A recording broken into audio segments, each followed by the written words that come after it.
رب العالمين والصلاة والسلام على شمس الهداية واليقين سيدنا ونبينا محمد وعلى آله وصحبه أجمعين ومن تبعهم بإحسان إلى يوم الدين أما بعد محترم بزرگوں، بھائیوں اور ساتھیوں، حق تعالی شانہ نے ارشاد فرمایا ہے ان الذين قالوا ربنا الله ثم استقاموا تتنزل عليهم الملائكة ألا تخافوا ولا تحزنوا وأبشروا بالجنة التي كنتم توعدون۔ بے شک وہ لوگ جنہوں نے کہا کہ ہمارا پالنہار، ہمارا معبود برحق حق تعالی شانہ ہے، یہ کہہ کر وہ اس کے اوپر مستقیم ہو گئے، جم گئے۔ ایسا نہیں کہ زبان سے انہوں نے اقرار کیا ہو توحید کا، ایسا نہیں کہ صرف انہوں نے کلمہ پڑھ لیا ہو، بلکہ ان الذین قالوا ربنا اللہ، جن لوگوں نے یہ کہا کہ ہمارا پالنہار، ہمارا پروردگار، ہمارا پالنے والا وہ اللہ تعالی شانہ ہے، یہ کہنے کے بعد ثم استقاموا، پھر وہ اس پر جم گئے، استقامت اختیار کی کر دیے۔ تتنزل علیہم الملائکہ، فرشتے ان پر نازل ہونے لگتے ہیں اور وہ کہتے ہیں اللہ تخافوا ولا تحزنوا، کوئی خوف نہ رکھو، کسی طرح کا کوئی خوف نہیں، کوئی ڈر نہیں، ولا تحزنوا، کوئی رنج اور غم نہیں، کسی طرح کا رنج اور غم نہ کرو۔ وَأَبْشِرُوا بِالْجَنَّةِ الَّتِي كُنْتُمْ تُوعَدُونَ، تم سے جس جنت کا وعدہ کیا گیا ہے اس کی خوشخبری حاصل کر لو۔ نحن اولیاؤکم فی الحیاۃ الدنیا وفی الآخرہ وَلَكُمْ فِيهَا مَا تَشْتَهِي أَنفُسُكُمْ وَلَكُمْ فِيهَا مَا تَدَّعُونَ نُزُلًا مِّن غَفُورٍ رَحِيمٍ، ہم دنیا کی زندگی میں بھی تمہارے ولی ہیں، آخرت کی زندگی میں بھی تمہارے ولی ہیں، اور وہاں تم کو تمہاری جی چاہی چیزیں ملیں گی، جو چیز بھی تم چاہو گے، طلب کرو گے، وہ تم کو وہاں پر ملے گی۔ نزلا من غفور الرحیم، حق تعالی شانہ کی طرف سے وہاں پر مہمان نوازی ہوگی۔ نزل کہتے ہیں مہمان کو گھر میں آنے کے بعد سب سے پہلے جو چیز بھی پیش کر دی جائے وہ نزل کہلاتی ہے، یعنی ان حضرات کو، ان ایمان والوں کو حق تعالی شانہ کی طرف سے دنیا کے اندر یہ خوشخبری سنوا دی گئی اور بتلا دی گئی، جو لوگ ایمان لانے کے ساتھ ساتھ پھر اس کے اوپر جم گئے، یعنی اپنے اعتقاد، عقیدت کے اعتبار سے جم گئے، اقوال کے اعتبار سے زبانی جو چیزیں دین اور شریعت سے متعلق ہیں اس پر جم گئے، اور اعمال اور افعال سے بھی اس کے اوپر جم گئے۔ حضور نبی کریم علیہ تحیت و تسلیم سے بعض صحابہ کرام نے پوچھا کہ اللہ کے رسول کیا بات ہے، آپ پر کچھ عمر رسیدگی کے آثار ظاہر ہونے لگ رہے ہیں، آپ کے چند بال سفید نظر آنے لگے ہیں، اس کی کیا وجہ ہے، ایسا کیوں ہو رہا ہے؟ تو آپ علیہ السلام نے فرمایا کہ مجھ کو سورہ ہود اور اس کی بہنوں نے بوڑھا کر دیا ہے،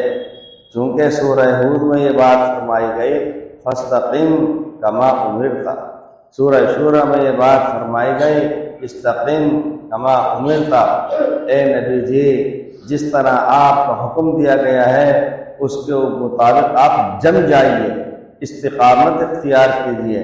اس لیے بزرگوں کا یہ مقولہ ہے الاستقامت فوق الکرامت، الاستقامت فوق الکرامہ، یعنی استقامت کسی چیز پر جم جانا، پابندی اختیار کر لینا، ہمیشگی اختیار کر لینا، یہ استقامت کرامت سے اونچا درجہ رکھتی ہے، یہ استقامت کرامت سے، کرشمے سے اونچا درجہ رکھتی ہے۔ لہذا دین اور شریعت میں یہ بات بتلائی گئی کہ اعمال میں بھی میانہ روی اختیار کی جائے اسے کہتے ہیں اعتدال، درمیانی راہ اختیار کرنا، درمیانی روش اختیار کرنا، یعنی پوری رات اس انداز سے عبادت نہ کی جائے کہ آدمی تھک کر کے رہ جائے، پوری رات اس طرح عبادت نہ کی جائے کہ آدمی تھک کر کے رہ جائے۔ اور اوپر 4 منزلوں میں نماز حضرات کے لیے جگہ ہے کافی، اور وضو خانہ بھی ہے اوپر۔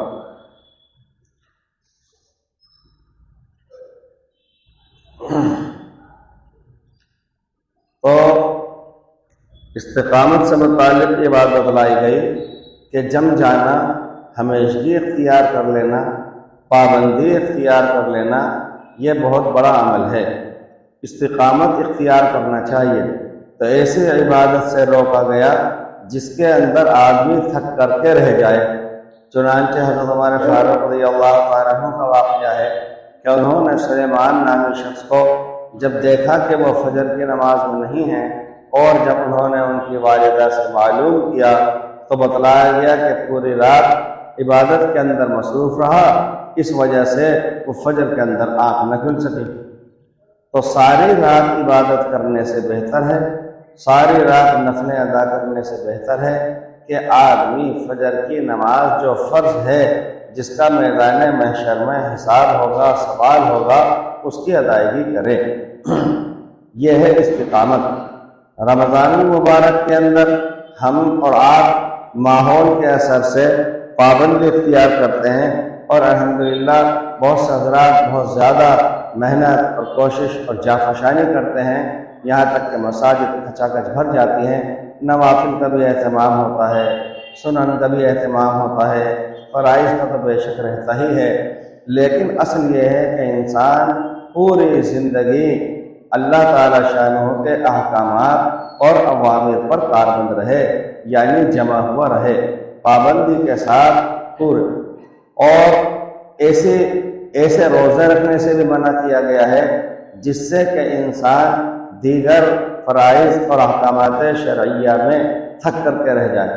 چنانچہ رسالت مآب علیہ السلام نے شعبان المعظم کے مہینے میں دوسرے حضرات کو روزے کثرت سے رکھنے سے منع فرمایا کہ ایسا نہ ہو کہ شعبان کے مہینے میں نفل روزے رکھیں اور شعبان میں نفل روزے کثرت سے رکھنے کی وجہ سے ایسا ضعف آ جائے اور کمزوری آ جائے کہ جس کی وجہ سے رمضان المبارک کے فرض روزے رکھنے کے اندر کوتاہی ہو جائے۔ حالانکہ حدیث پاک میں بتلایا گیا ہے کہ حضور نبی پاک علیہ السلام ماہ رمضان المبارک کے بعد سب سے زیادہ روزے وہ شعبان کے مہینے میں رکھا کرتے تھے، لیکن آپ علیہ السلام نے یہ بھی ارشاد فرمایا، مجھے اللہ کی جانب سے تقویت دی جاتی ہے، قوت دی جاتی ہے۔ تو آپ علیہ السلام نے شعبان کے مہینے میں دیگر حضرات کو بکثرت روزے رکھنے سے کیوں منع فرمایا کہ شعبان میں بہت کثرت سے نفل روزے رکھنے کے بعد کہیں ایسا نہ ہو کہ ماہ رمضان المبارک میں فرض روزوں میں کوتاہی ہو۔ اسی طریقے سے رات کو نفل عبادتیں اتنی زیادہ کرنا جس سے کہ فرض نماز، فجر کی نماز وہ انسان کی چھوٹ جائے، اس سے بھی روکا گیا ہے۔ اعتدال ہر چیز کے اندر اچھی چیز ہے، درمیانی راہ اپنانا۔ مساجد کے اندر بہت سے حضرات نیکی کے جذبے سے رمضان المبارک میں قرآن پاک کے کئی نسخے لا کر کے رکھا کرتے ہیں۔ بہت سے حضرات 20 یا درجنوں نئی تصویر لا کر کے رکھا کرتے ہیں۔ بہت سے حضرات سینکڑوں کی تعداد میں یا درجنوں کے حساب سے نئی ٹوپیاں لا کر کے رکھتے ہیں۔ ضرورت اس بات کی ہے، یہاں اتنے سارے قرآن پاک ماشاءاللہ مسجد میں پہلے سے رکھے ہوئے ہیں کہ اس بات کی آپ حضرات سے گزارش کی جاتی ہے کہ للہ یہاں اتنے سارے قرآن پاک ہیں، کوئی صاحب روزانہ آ کر کے 1-2 رکوع اس میں پڑھ کر کے چلے جایا ہے۔ یہاں اتنی ساری تصویر رکھی ہیں کہ کوئی یہاں بیٹھ کر کے کبھی اللہ کی تصویر یعنی پاکی بیان کرنے کے لیے بیٹھے، وہ تیسرا کلمہ پڑھے، وہ استغفار اس پر پڑھے، وہ خود درود پاک پڑھے۔ ایسا نہیں ہے کہ ایک انسان اگر سینکڑوں تسبیحات خرید کر کے دے دے گا اور وقف کر دے گا تو اس کے ذمہ سے استغفار ثابت ہو گیا۔ رسول پاک علیہ السلام اس استقامت اور پابندی کے اہتمام کے باوجود استغفار کیا کرتے تھے، اور ایک حدیث پاک میں فرمایا کہ 100 مرتبہ، اور ایک حدیث پاک میں بتلایا گیا کہ 70 مرتبہ استغفار کیا کرتے تھے۔ تو ضرورت اس بات کی نہیں کہ مسجدوں میں رمضان کے اندر ٹوپیوں پر ڈھیر لگا دیا جائے، ضرورت اس بات کی ہے کہ مسجد کے اندر فرض نماز ادا کرنے والے حضرات 12 مہینے آتے رہیں۔ ضرورت اس بات کی نہیں کہ قرآن پاک کو نئے نئے نسخے لا کر کے رکھے جائیں، ضرورت اس بات کی ہے کہ جو قرآن پاک کے نسخے رکھے ہوئے ہیں اس کو مسجد میں آ کر کے پڑھنے والے وہ حضرات بھی بکثرت ہونا چاہیے۔ حضور پاک علیہ السلام جب مدینہ منورہ تشریف لائے تو وہاں پر مسجد نبوی کے لیے کوشش کی گئی۔ مسجد نبوی کے اندر کتنی آسائشیں تھیں، کتنی آرائشیں تھیں، کتنی سجاوٹ تھی یا بناوٹ تھی یا تعمیر تھی۔ حدیث پاک سے بھی معلوم ہوتا ہے کہ صحابہ کرام ہاتھ اوپر کو کیا کرتے تھے تو اس کی چھت سے اڑ جایا کرتا تھا۔ بعض انصار مدینہ باغات والے وہ کھجور کے خوشے لا کر کے لٹکا دیا کرتے تھے کہ ایمان والے حضرات آئیں گے نماز والے، وہ کھجور کا خوشے میں سے کچھ کھجور نکال کر کے کھا لیا کریں گے۔ تو یعنی اتنے نزدیک چھت تھی اور کھڑکیاں نہیں تھیں، ظاہر ہے کہ پنکھے اور کولر اور اے سی کا تو تصور بھی نہیں کیا جا سکتا۔ اور جو حدیث پاک میں صفوں کا بار بار ذکر آتا ہے، ہم یہ سمجھتے ہیں کہ صف اس کو کہتے ہیں جو نماز پڑھنے کے لیے بچھائی جاتی ہے، جس کو دری کہتے ہیں، جا نماز کہتے ہیں۔ صف اس کو نہیں کہا جاتا، صف تو اس لائن کو کہا جاتا ہے جو نمازی حضرات ایک دوسرے سے کندھے سے کندھا ملا کر کے ساتھ میں کھڑے ہوتے ہیں، جس کے لیے حدیث پاک میں آتا ہے کہ رسول پاک علیہ السلام اس طرح صفوں کو سیدھا فرمایا کرتے تھے جس طرح تیر کو سیدھا کیا جاتا ہے۔ تیر بنانے والا جب تیر بناتا ہے تو بار بار تیر اپنی آنکھ کے سامنے رکھ کر کے اور دیکھتا ہے کہ اس میں کہیں ٹیڑھاپن تو نہیں ہے، باندھ پن تو نہیں ہے، تیر سیدھا تو ہے۔ اس طرح صفوں کو سیدھا کیا جاتا تھا، جو سیدھا اتنا کرنا پڑتا تھا اس لیے کہ وہاں پر یہ جانماز مصلے بچھے ہوئے نہیں تھے، وہاں پر قالین بچھے ہوئے نہیں تھے، وہاں پر سنگ مرمر بچھا ہوا ہو اور بیچ میں کالا پتھر بنا ہو، ایسا وہاں نہیں تھا۔ وہاں پر کھڑکیاں بھی ایسی نہیں تھیں، اسی لیے حضور پاک علیہ السلام نے یہ ارشاد فرمایا، بعض مرتبہ گرمی کے موسم میں ایسا ہوتا کہ صحابہ اکرام کے ازدحام کی وجہ سے، نمازی کی کثرت کی وجہ سے، گرمی کی بوباس کی وجہ سے، پسینوں کی بوباس پریشان کر دیا کرتے تھے۔ آپ علیہ السلام نے فرمایا، من اتى الجمعۃ فلیغتسل، جو جمعے میں آئے وہ غسل کر کے آئے۔ بوباس ہوتے تھے، نہا دھو کر کے آئے گا تازہ صورت کے اندر تو بوباس بدبو نہیں ہوگی۔ تو یہ ضرورتیں کیوں پیش آتی تھیں؟ اس لیے کہ وہاں پر تعمیری اعتبار سے وہاں پر ایسی ترقی نہیں تھی، وہاں پر تو تزکیے کے اعتبار سے ہوتی تھی کوشش، وہاں پر وضو خانے نہیں ہوتے تھے۔ اس لیے آپ دیکھتے ہیں، سنتے ہیں، حدیث میں فرمایا کہ جو شخص اپنے گھر سے وضو کر کے مسجد میں آتا ہے، ہر قدم پر ایک گناہ معاف ہو رہا ہے، ہر قدم پر ایک نیکی لکھی جا رہی ہے، ہر قدم پر ایک درجہ بلند ہوتا چلا جا رہا ہے۔ یعنی اس زمانے میں فضائل سنائے جاتے تھے، ترغیب دی جاتی تھی، شوق دلایا جاتا تھا کہ واقعتاً مسجد کی طرف اگر وضو کر کے جاتا ہے انسان تو اس کو کتنا اجر و ثواب ملتا ہے۔ آج مساجد کے اندر وضو خانوں کا حال وہ آپ حضرات جانتے تو مسجدوں میں اتنا انتظام کر لیا گیا۔ پہلے دور میں بچھانے کے لیے کچھ نہیں ہوتا تھا۔ حدیث پاک میں یہ بھی فرمایا گیا تھا کہ جب آدمی سجدے میں جائے تو اس کو چاہیے کہ وہ کنکریاں بار بار ہموار نہ کرے، اس لیے کہ مسجد نبوی کے اندر کنکریٹ بچھا ہوا تھا، جو چیز بچھی ہوئی تھی وہ کنکریٹ سا ہوتا تھا، یعنی ایسی مٹی ہوتی تھی جس کے اندر بعض دفعہ کنکر آتے تھے جو چبھتے تھے، تو بعض صحابہ کرام ایک مرتبہ اس کو تھوڑا سا ہاتھ پھیر لیتے سجدے میں جاتے جاتے تاکہ پیشانی پر زیادہ چبھے نہیں۔ یعنی اور جانور آتا، کسی نے پیشاب کر دیا، ایک مرتبہ ایک دیہاتی آ گیا گاؤں کا رہنے والا، اس نے آ کے وہاں پیشاب کر دیا، صحابہ کرام نے اس کو روکا، حضرت فرمایا لا تضربوہ، اس کو روکو نہیں، اس لیے کہ آپ حضرت سائنس کے اعتبار سے بھی، میڈیکل کے اعتبار سے بھی، طبی اعتبار سے بھی غور کیا جائے، پیشاب کرنے والے کو اچانک روک دیا جائے تو بڑی تکلیف اس کو ہو سکتی ہے۔ اور بعد میں حضور پاک صلی اللہ علیہ وسلم نے اس کو ڈول اس پہ پھروا دیا، یعنی پانی بہوا دیا، تو آپ حضرات اندازہ فرمائیے کہ بچھانے کو کچھ نہیں تھا، یہ احساس نہیں ہو سکا آنے والے کو کہ یہ کیا ہے اور کیا نہیں ہے۔ مساجد میں جب کسی طرح کی آسائش اور آرام نہیں تھے، وضو خانے کا اہتمام تھا، لائٹ کا نظر نہیں تھا، مشکاۃ شریف کے جا رہے اس میں لکھا ہے کہ حضرت تمیم داری رضی اللہ عنہ صحابی رسول نے سن 9 ہجری میں پہلی مرتبہ مسجد نبوی میں چراغ جلایا تھا، چراغ روشن کیا تھا۔ آج ہم لوگ یہ سمجھتے ہیں کہ نور اور نورانیت اور روحانیت اس کو کہتے ہیں کہ مسجد میں کھچاکچ روشنیاں ہو جائیں، جتنے لائٹیں ہوں بجلیوں ساری جلا دی جائیں، اسی کا نام ہے نورانیت اور روحانیت۔ آپ غور فرمائیے مسجد نبوی کے اندر جو عبادت ہوا کرتی تھی، کیا وہ نورانیت اور روحانیت نہیں تھی؟ وہ تاریکی کے باوجود، اندھیر ہونے کے باوجود وہاں پر نورانیت تھی، اعمال میں نورانیت ہوتی ہے، آپ روحانیت ہوا کرتی ہے۔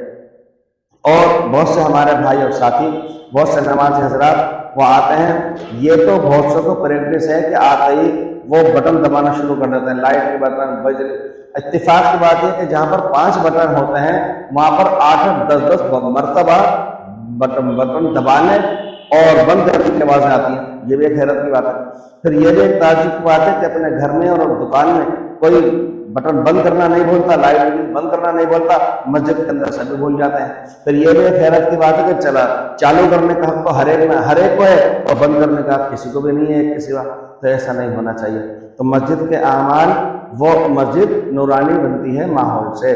ماحول یعنی کہ اعمال کے اعتبار سے۔ تو ہمیں اور آپ کو بھائیوں یہ چاہیے کہ ہم صرف رمضان المبارک کے اندر نہیں بلکہ اپنی پوری زندگی کے اندر پروردگار عالم سے یہ پیمان کریں اور اسی پروردگار عالم سے توفیق بھی مانگیں کہ اللہ تعالیٰ ہمیں پوری زندگی استقامت کے ساتھ، پابندی کے ساتھ، اہتمام کے ساتھ اپنے احکامات پر عمل کی توفیق عطا فرمائے۔